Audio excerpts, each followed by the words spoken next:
Welcome to the Nasboys podcast. Now, did you know that back in 2002, Kurt Busch won the Old Dominion 500 at Martinsville after starting 36th, which is the farthest back someone has ever started and ended up winning the race at Martinsville. He led 111 laps after holding off Johnny Benson Jr. for the win. So anyways, guys, welcome to the Nasboys podcast. I'm your host, Mike, aka Mike Fob Fan 101, with my good friend and co-host, Christian, aka Savage NASCAR. Well, do Nasboys crew, we got a lot of things to talk about today. We got Bristol Dirt, we got a new driver on OnlyFans, and we have some controversial topics. So let's go ahead and get started. Yes, and kicking it off, we are going to talk about the truck race. What did you think of it?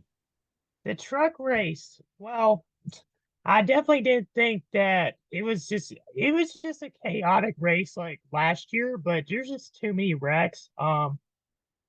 Obviously, it was just pretty much dominated by Logano and Tom Majeski. They were up front the entire race. Logano led 138 of the 150 laps, and it wasn't really that interesting. I'm just going to be honest with you. It wasn't really that great.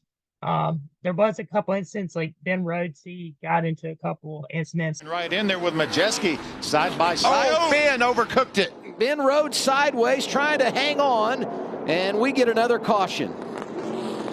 Stewart Friesen a part of that, so was Carson Hocevar. Yeah, Ben's been hanging that thing out all night long, and he just overstepped the limits. I know Zane Smith, who was in the points lead, if I'm correct, he got into an accident. Left middle finger that he broke when he was doing some dirt late model racing, and we got a wreck on the track, guys. Caution number 8, giving praise to Chase Purdy. He's involved. 19 of Christian Eckes. I think Zane was involved as well in the 38 truck. And there's a bunch of them. Chase Purdy, I think, was one driver that wrecked a couple times. So it was just an damn race. We saw Haley Deegan not lead. She was up front. Why did I say lead? She was up front at some points throughout that race, but then ended up finishing great. Taylor Gray was another driver that wrecked. So was Tyler Ankrum and Christian Eckes. So hey, I don't really know what else to add, Mike. What about you? I thought the race was all right. It wasn't the best race. Obviously, it's cool that Logano was dominating the race, but it's kind of what I expect since it's a truck race and he's a cup driver, which is a little disappointing because I don't like it. It was really hard to root for him in this race because obviously I'm a huge Joey Logano fan. Everybody knows this, but I don't like watching cup drivers drive in the lower series. I mean, that's like if LeBron James went to go play for Ohio State or UCLA and played against college kids, in my opinion. But it was still cool. Yeah, basically. But it was still cool, obviously, to watch my driver win the race. And Ryan Blaney was the spotter. Let's see. Some things I did want to talk about. Haley Deegan was a good point. She's finally showing, like, 2 years later that she has a dirt background, and she did pretty solid. I'm trying to look where she finished. But a couple of points that I wanted to mention were Jake Garcia. He finished 6th. Again, very underrated talent. Give him a ride. I think he has a full-time ride, if I'm correct. I'm not entirely sure. He started 26th also, so yeah, 20 spots gained. And then I know you guys have probably heard this a lot because they did mention this a lot in the race, but Caden Honeycutt ended up finishing 9th, and he was in the top 5 for a lot of the race. Let's see, Dean Thompson returning from injury, he finished 12th. Yeah. And then Deegan finished 13th, but she was in the top 5 a few times. And Jonathan Davenport, the late model racer, he ended up finishing 14th after starting 25th. Yeah. There were a lot of wrecks, but one of the biggest complaints that I had, and this is the same complaint for the truck race or the cup race, was that this track is so easy for you to get out in front and basically dominate the entire race. Like, you can have moments where you're battling for the lead and you're having a lot of competition, but otherwise, if you find the right line and you just stay there and slide around that one line, you're dominating the entire race. There's no ifs, ands, or buts about it. So I just think that's a little, stupid. And I wish that if they do keep Bristol Dirt, which it didn't seem like a lot of fans were very pleased with Bristol Dirt, and it showed with the attendance. I'm not sure if it was because of Easter, or because fans don't like the track, but I don't know. Just something seemed a lot different compared to the last couple of seasons at Bristol Dirt. So comment down below if you guys want to see Bristol Dirt back on the schedule. I thought that there was a decent crowd for the cup race, not for the truck race, but I don't know if they'll go back. I wouldn't be surprised if they do because of a contract. I just want to mention real quick, there was a couple other cup drivers in this race. Chase Briscoe finished 7th in the 22 car. William Byron finished 3rd in the 51.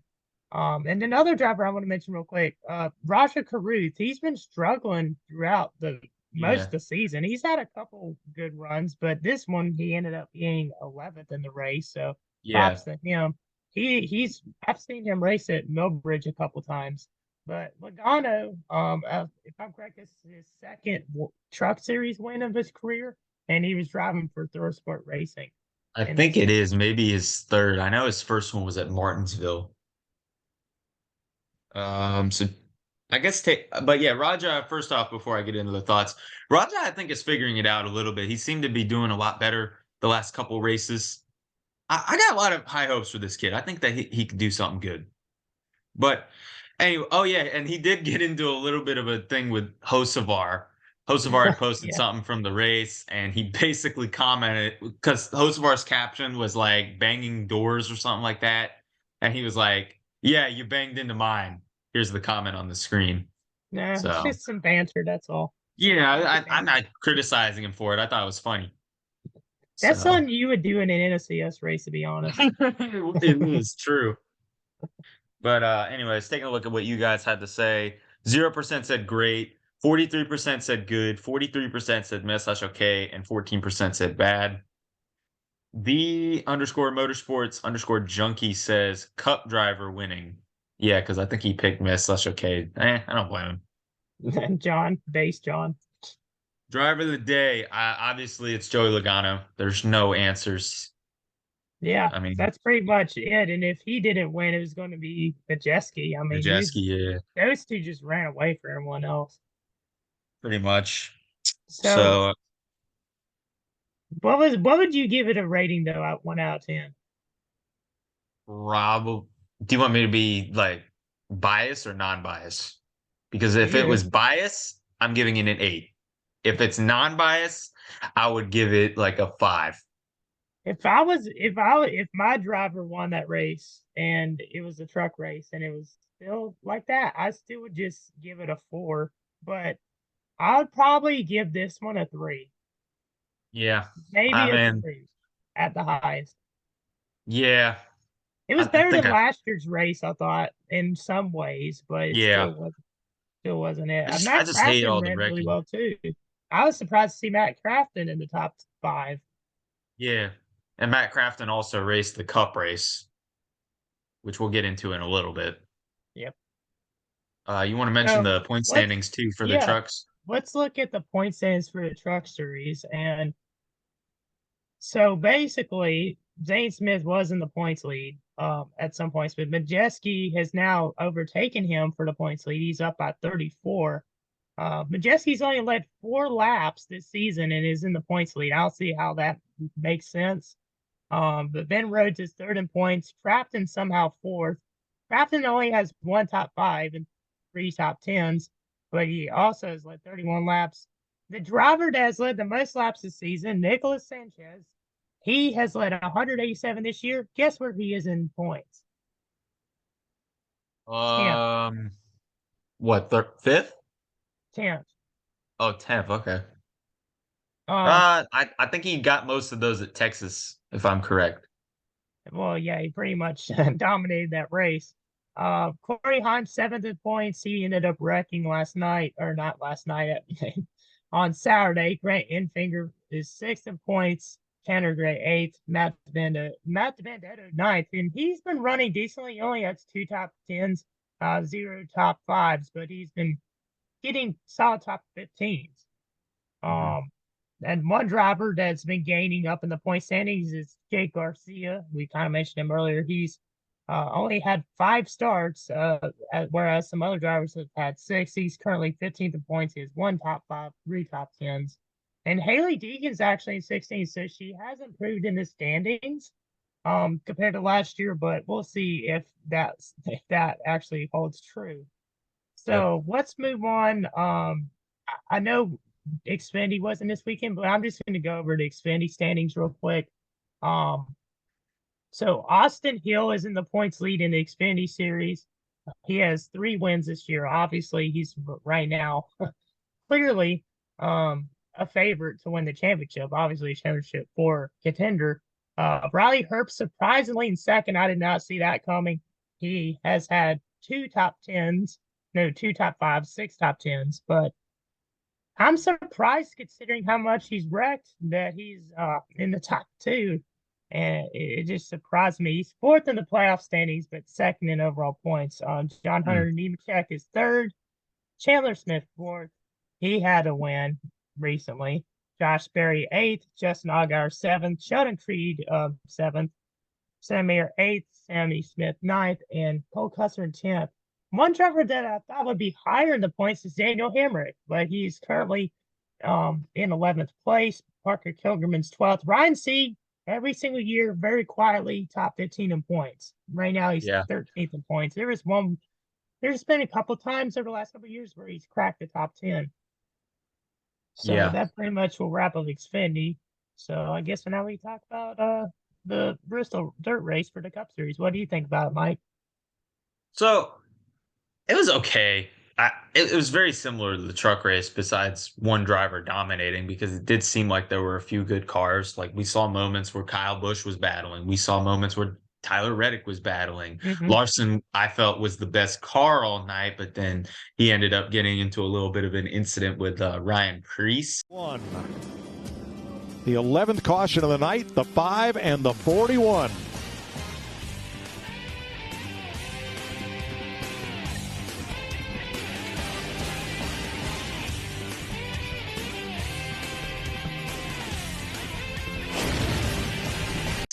Which I felt that it was just racing. I don't know why Ryan Preece was really that mad, to say the least, because Ryan Preece, I've said this before, I think he's a baby. He got into an incident with Carson Hocevar, and he really over dramatized it last season at Nashville. I remember that. Yeah. And this is just another moment where he's a baby, and I think that he's just going to end up blaming it on that he's a small town racer from Connecticut. And he's just trying to make a name for himself, which I get. But again, you don't got to be a baby about it and, put people in the wall because they door you. It was literally a racing incident. And the name of the game of dirt racing is that people slide into you. But Priest did say something that he is tired of the way that people are racing him, which I don't see really how people race him bad, considering that he's pretty much in the back most of the time, and they don't show that. So, yeah, but there were some other good moments, like Christopher Bell. He won the race, which finally we get a dirt track specialist for winning the dirt track. So that was pretty cool to see. The finish was all right with him battling with Reddick. I wish Reddick got a little bit closer, considering I picked Reddick and Christian picked Bell. And for competition's sake, I wanted Reddick to just do a slide job past Bell and win, but that didn't happen. Let's see. Joey Logano, he had a rough race. It was really, really hard to watch. Wow. He got into a spin on lap 5. Here's that. And then he got into another incident with Crafton, who was in the race for Cody Ware, dealing with some personal issue. I don't know what it was exactly, but he got into that, just a bit of a dent, and then he ended up ending his night with a broken suspension and hitting the wall. But overall, the race was kind of a wreck fest. I mean, it just seemed like they were wrecking every 10 laps before the end of stage 2, which is when the race kind of picked up. And I feel like if the race was more like stage 2 and onward, I would have given it a higher rating. But as of right now, I'd probably have to give it maybe a 5.5 or a 6.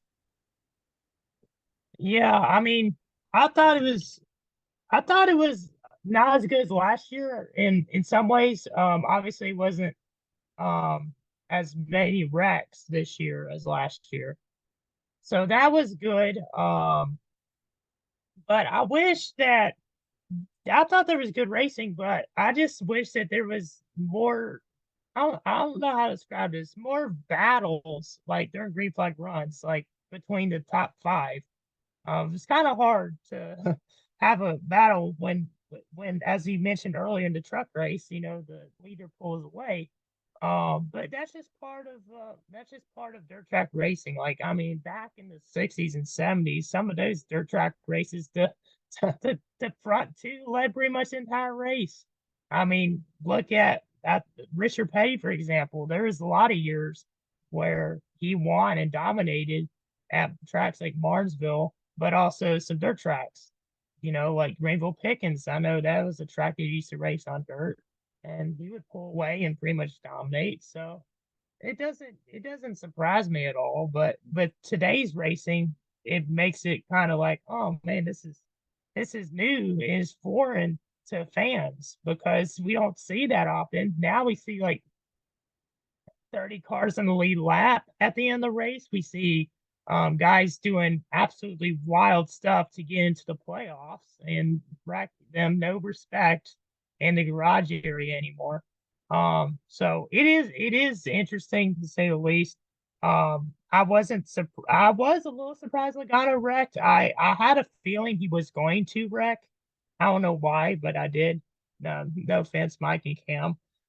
But I will say I had a feeling Dale could get it done. He has plenty of dirt track experience. He's won in USAC. He's won in all sorts of different events. Yeah, In the and dirt you track. almost sorry to Yeah, interrupt you, but you almost blew it by picking AJ Allmendinger, but fortunately you changed your pick to the right guy. yeah, for real. I mean, imagine if I picked AJ. He was so far back. I mean, that have been like 2 years in a row where I made a horrible pick for the dirt race. Like last year, I picked Trex Jr. And I remember we were doing when I was doing my vlog, I was with Henry, Darian, and Jarrett, and Darian's like, "Who do you have winning?" I said Mark Trex Jr. And then I look like a complete fool. And he goes out here finishing his like 32nd after winning the truck I race the mean, previous year. if it makes you feel better, I picked Truex too, so we both look like idiots. Yeah, fair point. But I will say, Kyle Larson, he did lead 75 laps early. Austin Dillon was leading a good bit early in the race, too. And he looked like he was going to be contender.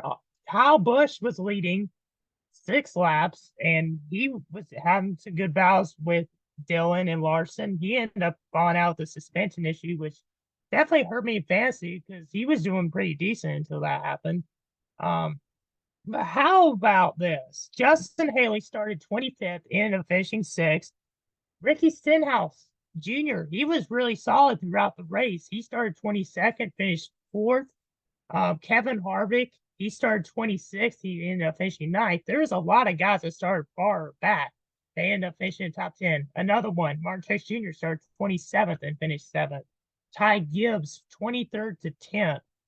But I mean, I just don't really like Bristol dirt, to be honest with you. I wish that they raced during the day, the paved track. They're Mhm. just I just don't see them getting rid of it, even though I know a lot of people don't like it. The Cup race had more attendance than the previous year, but I'm not a fan of it, to be honest with you. I'd give the race probably a 5 out of 10. Todd Gilliland as well. He finished 8th, started Yeah, 15th and went to 8th. Not a huge jump, but it's like it's Todd Gilliland. You don't see that every day. That's pretty cool. But Bristol Dirt, I got mixed opinions on the track because I think it's a cool concept. It looks really cool. The racing's okay, but it's just they really mess up on the prep as well. I don't think whoever preps the track really knows how to prep the dirt track. It's either it gets too dry. Like we saw toward the end of the race, the track started turning back to black hmm when they could have red flagged it and prepped it a little better. I don't know. This has been a problem for a while, and the cars just jump out too much to the lead. Like I mentioned, I mean, I feel like everybody could have predicted that Bell was going to win with like 30 laps to go since he was out in the front and he just had the best car since that's just the way the racing goes. But do I want to see them get rid of it? I still haven't made a decision yet because I feel like if they improve it, they maybe prep it a little better and maybe prep it to where it's not as dominant, then you could keep it. But I would definitely rather, if the cup cars go on dirt again, I would definitely rather see him go on a legit dirt track and not a track that they just have to Yeah, prep over and over again. So yeah, I we'll agree we'll with you on see, that. but I wouldn't be shocked if it gets off the schedule because it seems like a lot of drivers and a lot of fans are not happy with the track. Well, yeah, that's true. I will say the one controversial thing I heard was by Eric Estep. He said this race was it was a great reason why they should have 3 to 4 Yeah. dirt races on the schedule. The race was good. It was No, it was at best, to say the least. I'll be honest with you. I do think that like they could have more like just it just needs time. And with the next gen cars, I don't really think they run that great at dirt. I mean, the average speed's like what, 50 miles an hour or less. It just it's a breakfast, honestly. Um, I don't Yeah. know how much teams want to keep getting their equipment torn up and the track have giant dents and stuff in it. I don't really know. Uh, but Yeah, that I mean, why again, not that's a try prep Eldora? The issue. truck's race there. Why not try? I know people don't want to see Knoxville, but come on, it's a bigger dirt track, and the Cups cars are going to need a bigger track to have that many cars. So it's just going to be interesting to see how they do this. But in regard to that opinion by Eric, I I don't agree. But what did the people have to say? Well, first off, I mean, I forgot even to mention the giant dents. I don't know why you don't stop the race in the middle to try to fill dents. Again, they should have prepped the track better. They could have even put a red flag out to prep the track. I'm sure fans wouldn't have been as mad. There might have been a couple that were mad, but at least it was Oh, yeah. understandable. So I don't know. Again, I think I've said this the past like 3 years that they've done this, that they are not that great at prepping the track. And I'm gonna keep saying it. Hmm. So, taking a look at what people had to say, 13% said great, 38% said good, 50% said mess/okay, nobody said bad. Dalton 6, Malak 42 says good racing during green flag runs, cautions though somewhat ruin the race. I agree completely with what he said. The Motorsports Junkie says better overall racing. In stage 2, yes. The whole race? No. Yeah. Driver of the day, Chase Briscoe. No. Um, Mm. Chase Briscoe did good. I don't think we really mentioned him that much, but then Reddick kind of got his revenge from last year a little bit. Yeah, I Um, mean, he Briscoe did hit the ball and it definitely dropped him back some. But how about Michael McDowell though? He had a odd race. that 360 spin though. Turn 2, around goes Michael McDowell and keeps going. That was impressive. 360, Michael McDowell. Man, the old flag man hurt you there. Yep, caution waved. Keep your foot in it. Dance it all around. Quick caution. Watch this. Watch the 34 right side of your screen in yellow. Just gets it sheared down a little bit too much, but stays in the gas right there. 360. I told you this guy was wheeling it tonight. And look at everybody scrambling to get out from underneath of him and miss him. Fantastic job by all. That was awesome. Yeah. My driver of the day, mm. even though he spun out, I'm gonna give it to Kyle Larson. He just seemed like the most dominant car, but just he got unlucky. Kyle Larson, who finished 35th at start of the day. That's new. I'm going to go with You can't. I'm going to be honest with you. Even though he didn't lead the most laps, but he did lead a nice amount. Tyler Reddick, he led 69, and he finished Nice. second. But you can't deny, though, Christian, if Larson had not spun out, he would have won the race. Yeah, I don't know. That's Maybe. my logic behind it. Like, I see your point. If it were any other driver where it was like they were leading some laps and then they finished 35th, yeah, I wouldn't give it to him. But Kyle Larson just seemed like the dominant car, and then he just ended up getting unlucky. All right, so let's look at the standings real quick. This is not the playoff standings. There's the projected standings for playoffs, but there's also the driver standings. So first, we got Christopher Bell. It was Ross Chastain. Bell is now up to first. He has 1 win, 5 top 5s, 6 top 10s, and has led 154 laps. Chastain, as I mentioned, he went down to second. How about this? Kevin Harvick is in third right now with 3 top 5s, 5 top 10s, and has led 43 laps. But Kyle Larson, he's back and forth. He's led the most laps out of anybody so far this season with 438. And the other driver, second with the most laps led this year, William Byron, is actually down in 14th because of penalties. He's led 385 laps so far this year. Ricky Stenhouse Jr., definitely very improved. He's up to 13th in points. He's having a good season. I mean, he won the 500, and now, he's been having solid runs. Brad Keselowski's ninth in the point standings. We see Logano, who has a win, in eighth. But one driver that definitely has kind of surprised me, even though he seems to have been running mid, is Marquez Jr. He's actually seventh, and that surprises me considering he only has 2 top 10s, and he has only led 72 laps. I don't see how that makes any sense. But some drivers have flopped in the points. Eric Jones, he's 26th right now. Eric Almirola, bad luck, 29th. Daniel Suarez, he's lost a lot of spots lately. He's down to 19th in the point standings. So, yeah, it's been a lot of shifting lately. We'll see how things go moving forward. But I guess now we get into some news topics. You have something you want to mention about a certain driver. Wait. I just got this news. I was literally scrolling on my Instagram just to see my DMs real quick. Cody Ware's personal matter is that he was apparently arrested. I literally just found this out. Check my NASCAR chat. Thanks. Bro, hold up. Let me show you that. Look. Yeah, I'm looking in chats. That's surprising. That is really, really shocking. I don't know what he got arrested for, so I'm probably going to have another clip to explain what he got arrested for when I read this article after we get off the episode. All right, guys. So as you can see on my screen right here, Cody Ware was arrested Monday, which was actually the day we were filming the episode. That's why I seemed pretty shocked by that.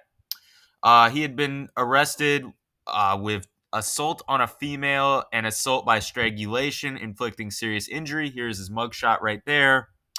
And it was also assault on a female.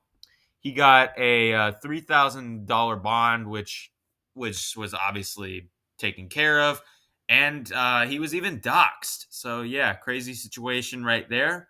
Now back to the video. But wow. That's pretty shocking, and I'm glad that I found that out right now. Shout out to You Call Dr. Jones 28 for sending that to the chat. Appreciate it, man. But that's interesting. But yeah, the topic that I really wanted to mention was Natalie Decker. Now, we have talked about Natalie Decker numerous times on the show, whether it be her being a clown and saying that they shouldn't show NFL and that they should show NASCAR, or that she blocked Christian on Instagram for that was spitting not that facts. big of a deal. To be honest, I don't care about getting blocked. Well, we still talked about it, so it has to be mentioned that we talked talked about it. It was because I called her out for saying she doesn't use her body, and here we go with what you're about to mention. You just spoiled Christian. But yes, this cool intro planned out, and here comes Christian. No, we're gonna talk about how she uses her body for attention. Thanks, Christian. Well, we did mention at the beginning what a driver was going to be doing. So, well, true. But anyways, Natalie Decker is allegedly, take this with a grain of salt, everybody. She is allegedly going to be finally going on OnlyFans. Which here's my take about this. Okay. Do you suck that badly at NASCAR that you have to have an OnlyFans when you literally say you don't use your body for attention? Like, look at this. You use your body for attention on social media, and that is not true at all.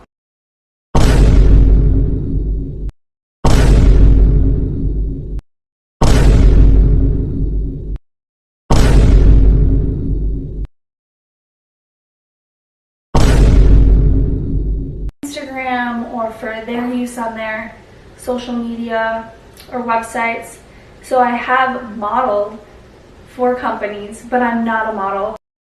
I don't do that to make money. As like a side thing, because that's what it comes with, like the job. Doing something that they should be doing and you need to tell them off. I mean, I have no trouble doing it the right way. I'm not I mean, I'm not gonna be that mean person that just yells at everybody. Like, bro, you always are saying you don't use your body for attention. And then when creeps come on your account and they say like, "Oh my God, you're so hot," blah blah blah. You're gonna now make money off of that after you're saying that you don't use your body for attention. Like, come on, Natalie. Really, I I know know your it. racing career is not that great, but it's like don't turn into a double standard. Really? Yeah, it's crazy, bro. Like, I mean, most of her posts are kind of like, not very modest either. And, her Right. mother blocks people literally for saying comments on her daughter's post about certain things. And here we go. What does her parents even think about this? I wonder what they think. They're probably like, well, we didn't support this, but now we have to support it because all these Right. things. I don't know. It just doesn't make any sense to me. And she has a boyfriend too. Like, why? Beyonce, It, might I add. yeah, like I Is mean, he okay that's with just fifth this? material. Honestly, I'm Like, sorry. I'm sorry, bro. I wouldn't let my girl have an OnlyFans. Like, what's going on Right. here? What's this? I was gonna say, dude, like, I'm sorry, but her boyfriend's probably so soft. I know Cam said this, but I'm gonna keep quoting his point. Boyfriend is probably the softest person, dude. I mean, really, you don't let your girl get a OnlyFans, dude. What are you doing? Like, Maybe he wants to participate. I'm just kidding. Hey yo. yeah, I have something to say, but it's not family friendly, so I'll say it Yeah, off we camera. can't. No, let's just let that be what it is. I think you all know kind of what I want to say. Christian might know what I want to say, but I can't say it on the podcast because we try to be family friendly around here. But yeah, anyways, Speaking, it's just in conclusion, it's just really pathetic to see that, and it's not really surprising because her racing career isn't what anybody thought it was going to be. So you don't see Deegan doing that. You didn't even see Danica Patrick. Well, actually, Danica Patrick did modeling, but that I'd rather modeling than yeah. OnlyFans. All right, so now it's time for this weekend's picks for the Martinsville races. All three series returning and are going to be racing. So for the truck series, I have a couple different picks. If Kyle Busch is racing, of course, I'm going to go with Kyle Busch. If William Byron is racing, then I will go with William Byron. If neither of those two guys are racing, then I will go with Zane Smith. Those are pretty good. Whoa, that was a odd echo. But I was thinking about picking Zane Smith because he's just been pretty solid this year. But it's just the same old pick. We all of us seem to pick Zane Smith every week, so I don't want to be like that. To be honest, I want to pick someone different. Yeah. So the last couple of years, the last 2 years, the racing hasn't really been that good at the track. Honestly, last year was just the racing just wasn't it. It wasn't that Yeah. fun. Obviously we had that moment with Chastain, but other than that, what else has happened? Honestly, other than the Sam Mayer and Ty Gibbs fight, also, and then Gibbs dumping his own teammate to knock him out of the playoffs. Like, what a lame move. We all we all remember Yeah. that. But other than that, not very good lately. So hopefully we could see a change. Hopefully we'll see some good action. But first, the truck race is on Friday night, and my pick is a guy that has ran pretty much the best season out of everybody other than Zane Smith so far this year. And this guy has a lot of top fives and top tens. He's due a win, Ty Majeski. That's a solid pick. For the Xfinity series, you just mentioned how Ty Gibbs knocked him out of the way for the win last year because he's a chump. So I think Brandon Jones is going to get redemption and he's going to get his first win for JRM. That's a good pick right there. You know, Brandon Jones, I was thinking about picking him because of how well he ran last year. But I don't want to have the same pick as Mike, so I'm going to go a different route. I'm going to say that the winner is going to be this is going to be a surprise pick because I don't think I've ever picked him to win on the channel except for maybe once, and this was like a year ago or so. Riley Herbst. Okay, that's eh. And then Hand pick. and then for the cup race, I'm gonna go ahead and say probably my least favorite driver in the series, Denny Hamlin, is gonna. Now I know that he hasn't won on the track in 4 years, but he still is good at the track. He's great at all Virginia tracks, and he's been okay this season. I wouldn't shock me if he won at Martinsville. Yeah, that's pretty solid pick, to be honest. I just don't see it happening. Um, Bowman, I was thinking about Bowman, but he's just been this year. He's had ups and downs. He's ran well at Martinsville the last couple of years. Same thing with William Byron. He's been really solid there, and Christopher Bell. But you know what would be really cool to see? That is Kevin Harvick winning at Martinsville this year. I don't think he's ever won at the track in the Cup Series. He may have, but I don't remember. But it'd be so cool to see him win. I think it's gonna happen? No. He's not my pick. I just threw that out there. But my pick for the Cup race, drum roll, it is going to be Kyle Busch. Kyle Busch, that's a good pick. He's won at Martinsville plenty of times, and yeah. I could just see him ending up getting the win. But if not him, I could see a guy like Larson or Bell winning. Chastain may run pretty decently too. Yeah. And so with that will conclude this weekend's episode. Thank you guys so much for watching. Comment, like, subscribe. Make sure you guys follow our socials, and we will see you guys in the next episode. Peace. See y'all.